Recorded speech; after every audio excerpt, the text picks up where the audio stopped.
La Nouvelle-Calédonie est le territoire le plus touché par les violences intrafamiliales à l'échelle nationale, dont 73% de ces faits concernent les violences conjugales.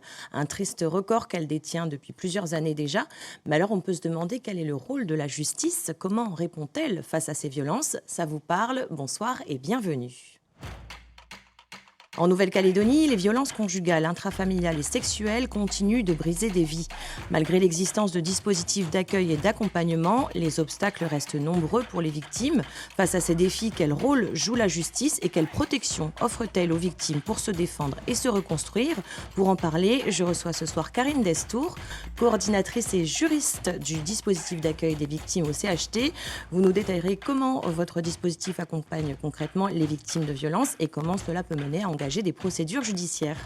À vos côtés, Lio Colleux, professionnel de l'association SOS Violence. Vous nous expliquerez comment votre structure intervient auprès des victimes de violences dans leur démarche judiciaire. Bonsoir et merci à toutes les deux d'être là ce soir. Bonsoir. Puis nous retrouverons Julie pour sa chronique juridique Ça vous arrive. Cette semaine, elle répond à une question essentielle: comment réagir si l'on est victime de discrimination?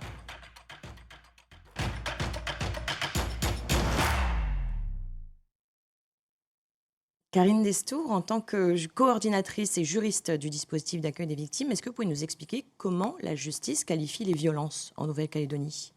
Alors la justice, elle qualifie les violences soit en forme délictuelle, soit en forme criminelle selon le niveau de violence, hein. Donc c'est essentiellement les viols qui sont au niveau criminel ou bien sûr les meurtres, hein.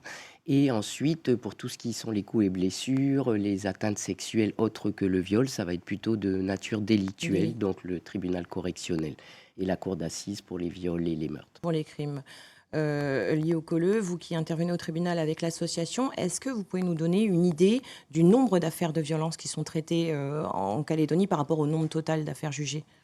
Alors, on n'a pas forcément les chiffres exacts, Oui. mais nous, on traite, à peu près, 200 dossiers de victimes. On a un accompagnement de 200 victimes nouvelles chaque année, Mhm. que ce soit par désignation, du tribunal, soit les victimes qui viennent directement à l'association D'accord. pour un accompagnement, complet. Karine Destour, depuis sa création en 2019, combien de personnes le dispositif d'accueil des victimes a-t-il accompagné dans une démarche judiciaire? Ah, alors dans une démarche judiciaire, je dirais la moitié de l'effectif, hein, donc en fait, nous, hein, on reçoit à peu près comme lieu 200 nouvelles personnes par an. Mhm. Donc depuis 5 ans, ça fait à peu près 1000 personnes. Donc on Oui. peut dire qu'on a accompagné environ 500 personnes dans une démarche judiciaire pour ce qui est du pénal, hein, parce que la moitié à peu près de notre effectif porte plainte. Pour l'autre moitié, il n'y a pas de démarche pénale, mais Mhm. par contre, il va y avoir des démarches au niveau de la séparation des enfants. Donc c'est quand même des démarches Ouais, judiciaires, d'accord. mais civiles par contre. D'accord. Voilà. Et est-ce que les victimes comprennent facilement que ce qu'elles subissent, les violences qu'elles subissent, n'ont pas lieu d'être, qu'elles sont répréhensibles? Alors c'est très variable, hein, pour la violence physique, elles le savent un petit peu Mmh. mieux. Je dirais que maintenant, c'est un peu rentré dans les mentalités qu'on n'a pas le droit de taper les gens. Mais par contre, les violences verbales, psychologiques, ça, c'est beaucoup plus difficile à D'accord, oui. à Identifié. déterminer, identifier. Et quand même, dans les violences physiques, j'ai parfois des réponses sur des personnes qui sont hospitalisées suite à des violences, qui me disent: «Bah oui, mais jusque-là, j'étais pas allée à l'hôpital, alors c'était pas très grave». Oui, Bon, je dis toujours: «Il faut pas attendre d'être à l'hôpital», hein. d'accord. Lié au colleux, à quel moment justement l'association SOS Violence intervient auprès des victimes? Alors, on peut intervenir à n'importe quel moment, dans une procédure. La victime peut venir d'elle-même avant ou après son dépôt de plainte. Avant pour prendre connaissance des démarches, avoir un accompagnement complet et Mmh. puis après, à n'importe quelle étape de la procédure, que ce soit pendant l'enquête, pendant, l'instruction, s'il y a une instruction criminelle qui est ouverte ou, même des fois, à l'audience correctionnelle lorsque les victimes se retrouvent seules. Bien souvent l'association les rattrape à la volée D'accord. et les accompagne au dernier moment avec un avocat. Avec l'aide d'un avocat, voilà. Quel est l'intérêt de porter plainte? Alors l'intérêt de porter plainte, eh ben, c'est que déjà, ça va informer, l'auteur des violences que madame n'est pas du tout d'accord, en Mmh. partant du principe que c'est madame qui est victime, même Oui. si on a quand même de la violence mixte et de la violence envers les hommes en Calédonie, hein. Mais de manière générale, ce sont quand même les femmes. Donc Mmh. madame, bah, déjà, elle va pouvoir informer monsieur qu'elle est pas du tout d'accord avec ça. Ça va permettre, bah, que monsieur, il soit appréhendé, hein, qu'il y ait des Mmh. suites pénales, ce qui fait en principe un petit peu réfléchir quand même, hein. Personne Oui. n'a envie de passer au tribunal, voire, d'aller en prison. protection. Et puis, ça peut déclencher ensuite d'autres mesures par le biais de l'ordonnance de protection, l'éviction du conjoint violent, même si c'est très peu pratiqué, je dirais, sur le territoire. Mais en tout cas, ce sont des mesures qui peuvent être mises en place. Et est-ce que ça change quelque chose est-ce que ça change la prise en charge, par exemple? Est-ce que c'est plus rapide, par exemple, au niveau du tribunal, ensuite, sur les actions judiciaires? Non, pas du tout. On n'a aucune influence, de par notre accompagnement sur la rapidité des procédures judiciaires. Par contre, on apporte à la victime un soutien psychologique Sur la prise en sur charge? la prise en charge, pas psychologique avec un accompagnement de professionnels, mais notre présence à ses côtés constamment à toutes les étapes de la procédure Oui. permet aux victimes de passer cette procédure avec plus de sérénité. Karine Destour, ça c'est un accompagnement que vous proposez, vous, avec le DAF, l'accompagnement psychologique, Oui, parce que vous êtes en fait, vous proposez un accompagnement qui est plutôt diversifié, c'est ça. avec donc des psychologues, il y a des juristes, enfin vous êtes la juriste, des éducateurs Oui. spécialisés, il me semble. Comment est-ce que ça se passe justement, cette prise en charge? Alors nous, le principe, c'est qu'on peut être saisi par n'importe quel organisme extérieur à l'hôpital et par le personnel soignant de l'hôpital, puisqu'on intervient aussi dans les chambres de l'hôpital quand les gens sont hospitalisés. Oui. Ensuite, c'est en principe l'éducateur. On n'a qu'un professionnel de chaque, mais c'est D'accord. effectivement une équipe pluridisciplinaire. Mhm. Donc c'est l'éducateur qui va recevoir la victime, qui va faire un peu le bilan de sa situation, du danger des enfants, etc., etc. Ok. Et ensuite, elle va orienter soit vers la psychologue, et des fois c'est concomitant, hein, pour réfléchir un petit peu à tout ce qui s'est passé, parce qu'en général, il y a quand même des sources dans le passé, hein, que ça soit chez l'auteur ou chez la victime, ça vient de l'enfance quand même.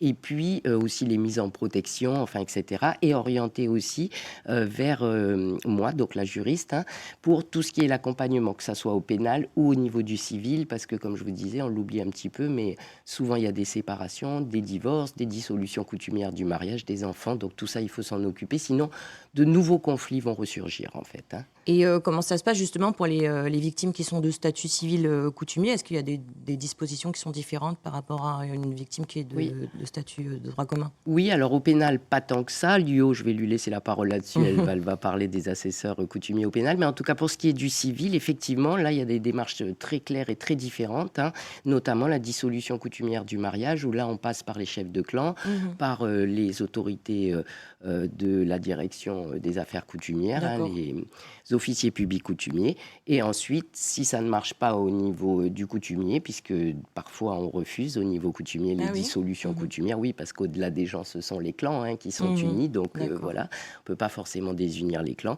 Mais une fois qu'on a un PV de carence des autorités coutumières, on peut passer par la justice civile et procéder à un divorce à la française, comme je dis, mais voilà.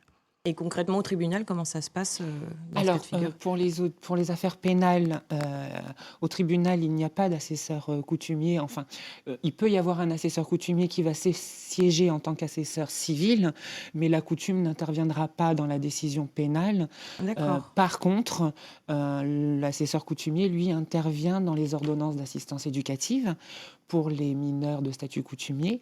Dans ce cas, le coutumier, lui, est convié à l'audience et son avis compte autant que le magistrat. Ça veut dire quoi, ordonnance d'assistance Alors, éducative? c'est le jugement.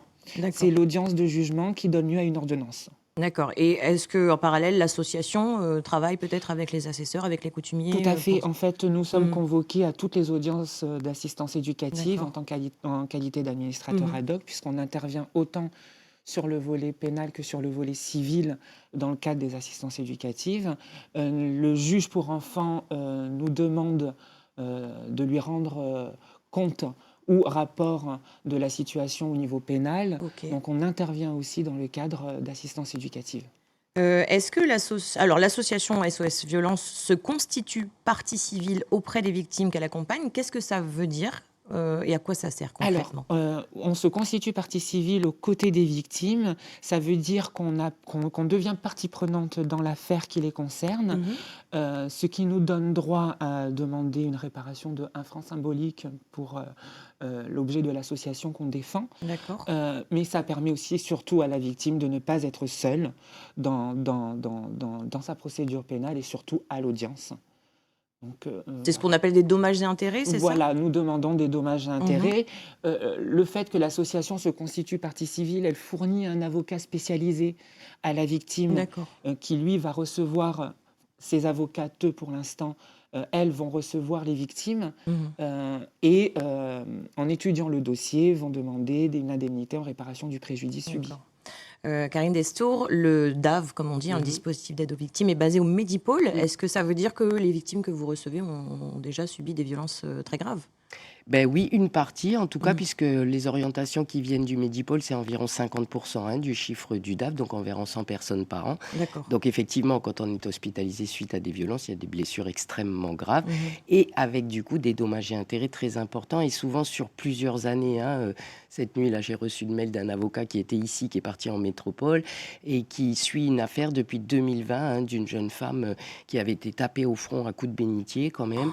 Les séquelles sont toujours là, puisqu'il y a eu un gros trauma crânien avec des pertes de mémoire, une inadaptation à la vie active à l'heure actuelle. Et donc, du coup, on est toujours dans le processus d'évaluation de ces blessures et de l'indemnisation qu'elle va pouvoir recevoir pour lui permettre de reconstruire une vie. Quels sont les profils des victimes que vous rencontrez? Alors, un profil, c'est un petit peu délicat. Ce que je voudrais dire tout de même, c'est que la violence conjugale, elle concerne toutes les ethnies, en tout cas en Nouvelle-Calédonie, et toutes les Mhm. classes sociales aussi. C'est pas parce qu'on gagne beaucoup d'argent qu'il n'y a pas des problématiques de violence. Et c'est pas réservé aux gens qui sont dans un état de pauvreté Ouais. ou de précarité. Mhm. Même si la précarité, malheureusement, augmente Est un les facteur. violences, bien entendu. Et ça, c'est dans le monde entier. Mhm. Euh, pour ce qui est du profil des victimes, donc il n'y en a pas vraiment, mais en tout cas, moi, ce qui nous concerne au sein du dispositif d'accueil des victimes, on est en zone gendarmerie, puisqu'on est à Dimbéa, D'accord. et dans une zone où il y a beaucoup, beaucoup de squats. Donc c'est vrai que nous, une grosse partie de notre population est issue des squats, donc assez jeune, moins de Jeune. 35 ans. Voilà. Et est-ce qu'elle porte plainte facilement ou au contraire, est-ce qu'il y a des réticences à passer le pas? Ah, il y a beaucoup de réticences encore à porter plainte, en tout cas dans cette population-là, évidemment, puisque ce sont des gens qui vivent un petit peu en dehors des règles de la société. Maintenant, je pense qu'il y a de moins en moins de réticences et surtout la justice, en tout cas le procureur de la République, a mis en place un système qui fait que, à partir du moment où les forces de police ou de gendarmerie interviennent sur une situation où il y a des violences conjugales, peu importe que la victime porte plainte ou pas, en fait, Mhm. dès lors qu'ils interviennent, qu'ils constatent les violences, il y aura la poursuite de l'auteur et ensuite la possibilité pour la victime de décider de se joindre ou pas en tant que partie civile à la procédure. D'accord. Donc il y a quand même une poursuite systématique des violences conjugales dès lors que les forces de l'ordre sont au courant. Et qu'est-ce qui pourrait empêcher encore les victimes, enfin, qu'est-ce qui empêche encore les victimes de porter plainte? Alors pour ce qui concerne les victimes, c'est la peur des représailles de l'auteur, bien sûr, qui à chaque fois dit si tu parles, ça va mal se passer, alors qu'en fait c'est souvent l'inverse, Mhm. c'est-à-dire qu'il y a à peu près 10% des cas de personnes incontrôlables, mais dans 90% des cas, quand la victime porte plainte, l'auteur va se calmer, il Oui. va essayer en tout cas, puisque la violence, c'est pas je décide d'arrêter d'être violent, c'est Mhm. pas si simple que ça, Oui. mais en tout cas on constate que quand même pendant un certain temps, il va y avoir un petit peu plus de calme. Et j'ai perdu le fil du début. On était sur qu'est-ce qui les empêche de Voilà, porter donc plainte? là, les représailles de l'auteur, mais aussi parfois les représailles des familles, y compris Mhm. des familles des victimes, D'accord. qui refusent que les victimes aillent exposer leur vie privée au Mhm. grand jour. Et ça, c'est souvent un frein, oui. C'est un constat que vous faites aussi, Lio? Exactement. Mhm. Exactement, c'est le même constat qu'on fait. Est-ce que les victimes de violences portent de plus en plus plainte ou au contraire, est-ce que ça recule aujourd'hui? Oui, elles portent de plus en Oui. plus plainte. Elles viennent de plus en plus, même sans la volonté tout de suite de déposer plainte. Oui. Moi, j'ai souvent sur le numéro gratuit de l'association Mhm. des appels de femmes qui subissent des violences, qui ne sont absolument pas pour l'instant dans la démarche de déposer plainte, mais qui se renseignent déjà sur ce qu'elles peuvent faire.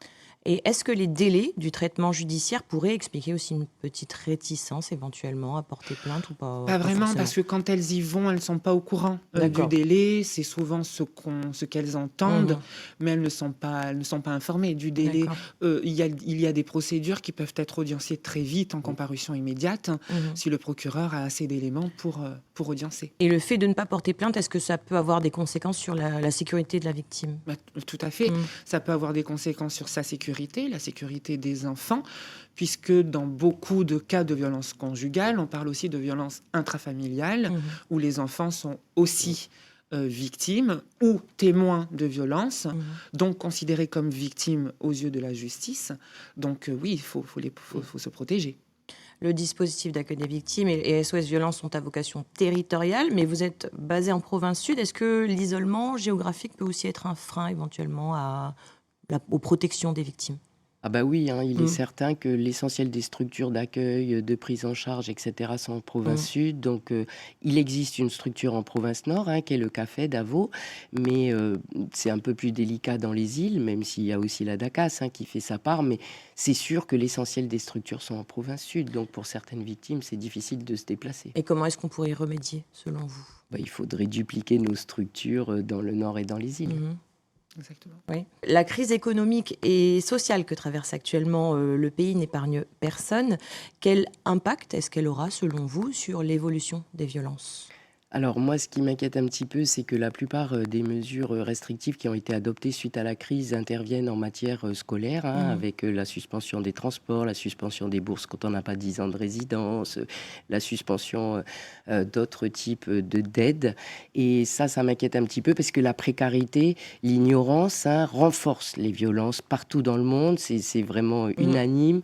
Donc, si on a une population qui va moins à l'école, qui a des difficultés de précarité très importantes, alors que c'est déjà une population fragilisée, eh ben, on ne va faire qu'accentuer les violences, en fait. Yokole. Je rejoins Ouais. Karine sur l'école, Mmh. mais aussi, je dirais, au niveau, nous, de l'association, c'est surtout l'éloignement des victimes, leur précarité, Ouais. qui ne permet pas, puisque tout se passe sur Nouméa, bien souvent les auditions, les expertises ont lieu à Nouméa, il faut se déplacer, il Ouais. faut payer le Ouais. transport, c'est Mmh. très compliqué pour les victimes, donc il y a aussi ça qui peut les freiner. Et en ce qui concerne vos fonctionnements respectifs, comment est-ce que vous fonctionnez déjà et quelle visibilité vous avez sur les mois à venir? Alors moi, la chance que j'ai, c'est que je suis un dispositif institutionnel et pas associatif, et un Mmh. dispositif institutionnel qui est financé à 80% par l'État français. Mmh. Donc du coup, je remercie d'ailleurs à cette occasion, hein, l'État, puisque le dispositif a été reconduit jusque fin 2027 de manière certaine. D'accord, OK. Et ensuite, nous verrons. Mais déjà, Bon, c'est jusque-là, on plutôt est une rassuré. bonne nouvelle. Oui. Et l'IO, Alors, SOS Violence? Pour nous, c'est un petit peu plus compliqué Mmh. en tant qu'association. Les subventions, ça devient très compliqué Bah d'en oui. obtenir. Mmh. On a une visibilité sur à peu près la moitié de l'année prochaine et puis, on espère pouvoir continuer au mieux pour les victimes. Quels sont, selon vous, ça va être peut-être ma dernière question, quels sont selon vous les leviers à activer en priorité justement pour lutter contre les violences au pays? On l'a un petit peu évoqué. Bah, pour moi, la première chose, c'est la parole, hein. C'est Oui. les paroles qu'on lance à l'autre. Mmh. Toujours se rappeler qu'une insulte reste une insulte, même pour rigoler, malgré que ça soit très employé chez nous, et qu'on ne connaît jamais de quoi a été faite la vie, l'enfance de l'autre en face de nous, et que parfois certaines insultes qui vont faire rire certaines personnes vont blesser Mmh. profondément d'autres personnes et générer de la violence en retour. Et l'IO? Exactement pareil, hein. La liberté des uns s'arrête là où commence celle des autres. Mmh. Donc, Ça passe par une éducation une aussi? éducation, bien Bien sûr. sûr. Le fait qu'aujourd'hui les écoles soient impactées, les parents se retrouvent bien fort démunis. Voilà, il faut favoriser Mmh. l'école parce que le décrochage scolaire suite Mm. aux exactions ont augmenté. Voilà, Mmh. et de plus en plus jeunes, puisque moi je suis des dossiers où j'ai des enfants depuis la maternelle sont déjà en décrochage scolaire. D'accord. Ce qui aura potentiellement un impact Ah justement ben, sur l'évolution complètement. Bien sûr. des violences. Nous arrivons au terme de cette émission. Avant de nous quitter, retrouvons Julie Beroy pour sa chronique Ça vous arrive. Elle nous éclaire cette semaine sur les recours possibles en cas de discrimination.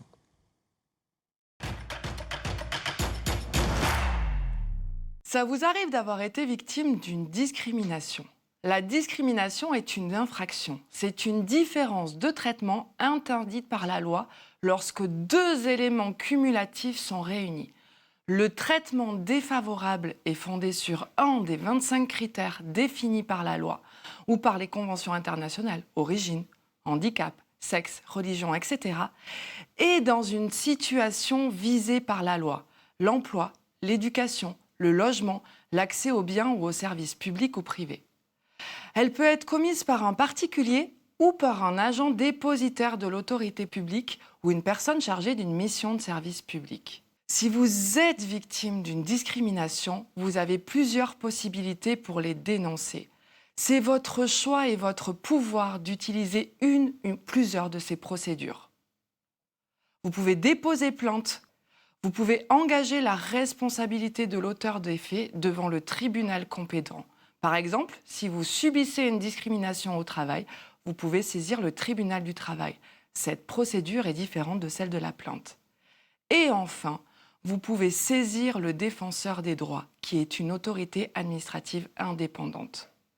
Des juristes spécialisés étudient gratuitement votre demande avec des pouvoirs d'investigation, une possibilité de règlement amiable, des recommandations, des demandes de sanctions et des observations. Autant d'éléments qui peuvent servir ou appuyer le dépôt de plainte ou une autre procédure. Saisir le défenseur des droits, c'est gratuit. Cela se fait par Internet ou par courrier. Il est compétent pour lutter contre les discriminations et promouvoir l'égalité, mais aussi pour défendre les droits des usagers des services publics en cas de problème avec une administration ou un service public, défendre et promouvoir les droits de l'enfant, protection de l'enfance, handicap, orienter et protéger les lanceurs d'alerte et contrôler le respect de la déontologie des professionnels de la sécurité, policiers, gendarmes, douaniers, agents de sécurité publics ou privés. Alors ne restez pas seul. Subir une discrimination est un traumatisme. On se sent impuissant devant la situation et la complexité des démarches. La première étape est d'en parler, de vous renseigner et, si vous le souhaitez, de les dénoncer. Merci Julie pour ces précieux conseils et merci à mes invités Karine Destour et Lio Colleux de nous avoir éclairés sur cette question essentielle de la justice face aux violences. On peut peut-être transmettre le numéro de vos structures respectives pour vous contacter. Alors Lio Colleux, SOS Violence. SOS Violence, alors pour les victimes, vous pouvez nous joindre au numéro vert, le 05 11 11. Vous prenez rendez-vous parce qu'on ne reçoit que sur rendez-vous. Et voilà. Numéro vert, numéro gratuit. Le numéro gratuit, tout à fait. Et Karine Destour. Alors pour ce qui concerne le dispositif d'accueil des victimes qui est basé au CHT, le numéro est le 20 83 40. Il n'est pas gratuit pour le coup. Et c'est pareil, c'est sur rendez-vous parce qu'actuellement je suis seule et donc des fois, comme je suis ici, je ne suis pas au Medipol et c'est malheureux vu le prix des transports que les gens se déplacent plusieurs fois pour rien. Donc le 20 83 40, merci beaucoup. Merci à vous et puis merci à vous également à la Maison 2 de nous avoir suivis. Rendez-vous sur notre site internet pour retrouver le replay de cette émission. Quant à moi, je vous dis à la semaine prochaine et je vous souhaite une très bonne soirée sur Calédonia.